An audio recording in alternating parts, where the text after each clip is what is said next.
گیا ہے، وہ دعا کرنا وہ سلامتی سے گھر واپس آ جائے۔ پھر دوسری دعا کروائی، پھر تیسری کروائی، اے بیٹی جیسے آپ یتیم ہو ویسے میرے بچے کبھی یتیم نہ ہو۔ حسین کی بیٹی کو جلال آیا، کہا پھپھی اماں میرے بابا جب مجھے سینے پر سلاتے تو کہانی سناتے تھے، حضرت صالح کی ایک اونٹنی تھی، لوگوں نے اس اونٹنی کو قتل کر دیا، لیکن اللہ نے اس اونٹنی کو بچہ دیا تھا۔ جب لوگوں نے اونٹنی کو قتل کر دیا تو ایک بچہ پہاڑ پر چڑھ گیا اور اس نے رو کر سر آسمان کی طرف بلند کر کے کہا اس امت پر اے اللہ اس امت پر عذاب نازل کر، تو اللہ نے اس بچے کی دعا سے اس امت پر عذاب نازل کر دیا۔ کسی اونٹنی کے بچے کا مقام زیادہ تھا یا میرا مقام زیادہ ہے؟ پھپھی اماں میں بد دعا کروں گی، آپ آمین کہیے گا۔ پھپھی اماں یہ جب مجھے تازیانے مارتے ہیں تو میں ان کے لیے بد دعا کروں گی۔ جناب زینب نے کہا سکینہ بد دعا کرنے سے پہلے بابا کے چہرے کی طرف دیکھ لینا۔ آپ کے بابا نے بد دعا نہیں کی۔ کہا جناب سکینہ نے اس خاتون سے کہا اپنی کھجوریں واپس لے جانا، ویسے دعا کر لوں گی۔ جب شام غریبہ میں بی بی کو تماچے لگے اور بی بی بے ہوش ہو کر گر گئی، نہ جانے بی بی کو کتنے تماچے لگے ہوں گے کہ بی بی بے ہوش ہو گئی، تو طرف سے بیویوں نے ماتم شروع کر دیا اور آنسو بہ رہے تھے۔ جناب کے چہرے پر گرے، ہوش آ گیا۔ کچھ ہی دیر میں پانی لایا گیا، پتہ نہیں کون لے آیا، کہتے ہیں جناب حر کی بیوہ لائی تھی۔ جب پانی آیا تو سب سے پہلے بی بی سکینہ کو پیش کیا گیا، کوزے میں ڈال کر جناب سکینہ کو پیش کیا گیا۔ جب بی بی کو پانی دیا گیا تو پوچھا پھپھی اماں سب سے پہلے پانی مجھے کیوں دیا ہے؟ تو فرمایا آپ سب سے چھوٹی ہیں۔ جب یہ سنا تو کوزہ ہاتھ میں لیا، دفتر کی طرف اتر گئی۔ جناب رباب نے پوچھا کہاں جا رہی ہو؟ تو جناب سکینہ نے کہا ہے آپ نے کہا ہے میں سب سے چھوٹا، مگر میرے سے چھوٹا میرا بھائی علی اصغر ہے، میں اس کو پانی پلانے جا رہی ہوں۔ اجرکم علی اللہ۔ جناب سجاد کہتے ہیں راستے میں سکینہ کے سوالوں نے مجھے سب سے زیادہ رلایا ہے۔ بی بی سکینہ کی شہادت کی 3 روایات ہیں، ایک روایت پیش کرتا ہوں اور زحمتوں کو تمام کرتا ہوں۔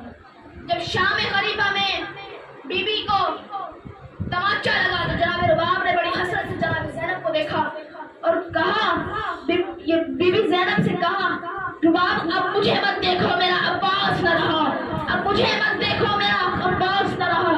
ایک مرتبہ شام کے زندان میں بہت تاریکی تھی، رات کو جناب سکینہ نے خواب پہ اپنے بابا کو دیکھا اور ایک مرتبہ رو کر کہا بابا چھوڑ کر مت جانا، بابا چھوڑ کر مت جانا، بابا شیبہ نے مجھے بڑے تماچے مارے ہیں۔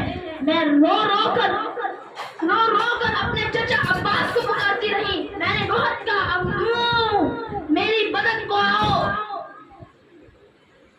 اب مجھے ساتھ لے جاؤ، میں آپ کے بغیر نہیں رہنا چاہتی۔ اتنے میں بی بی کی آنکھ لگ گئی، فوراً کہا پھپھی اماں میرے بابا کہاں ہیں؟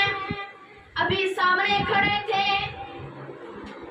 پھپھی اماں میرے بابا مجھے لینے آئے ہیں۔ سب بیویوں نے زور زور سے رونا شروع کر دیا۔ جب رونے کی آواز یزید نے سنی تو وہ لانگٹی اٹھ گیا اور پوچھا رونے کی آواز کیوں آ رہی ہے، مجھے سونے کیوں نہیں دیتے؟ جواب میرا ایک بچی ہے جس نے اپنے بابا حسین کو خواب میں دیکھا ہے، وہ رو رہی ہے۔ پوچھا اس کا باپ کون ہے؟ تو کہا امام حسین ابن علی اس کے باپ ہیں۔ تو یزید ملعون نے کہا حسین کا سر اس بچی کو دے دو۔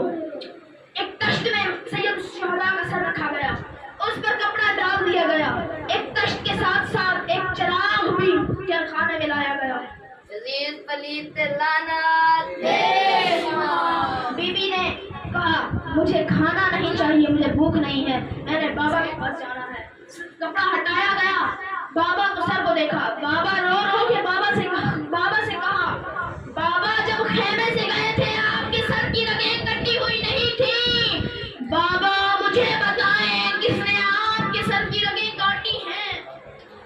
اجرکم علی اللہ اجرکم ربکم، بابا میرے پاس آ جاؤ۔ ایک مرتبہ تشت سر اٹھا، بی بی نے گود آگے بڑھائی، گود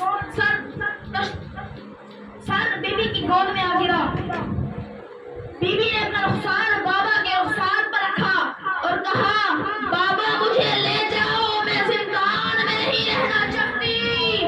ایک مرتبہ بیویوں نے حلقہ باندھا، ماتم شروع کر دیا. اچانک دیکھا بچی گر گئی. جب یہ حالت دیکھی تو جناب سجاد نے کہا انا للہ و انا الیہ راجعون. بیویاں سمجھ گئی اب بچی اس دنیا میں نہ رہی، زندان میں قبر بنائی گئی. اس بچے کو میرے ہی کتے کے ساتھ دفن کیا گیا. انا للہ و انا الیہ راجعون. اور سب مل کر پرسہ پیش کرتے ہیں. السلام علی الحسین الغریب، السلام علی الحسین الغریب، السلام علی الحسین المظلوم، السلام على بنات الحسین، السلام على علی بن الحسین. سب مل کر اپنے ہاتھوں کو بلند کریں. بی بی سکینہ کو واسطہ دیتے ہیں. اللہم ارزقنا زیارت الحسین، اللہم ارزقنا زیارت الحسین. انا للہ و انا الیہ راجعون. علی لعنت.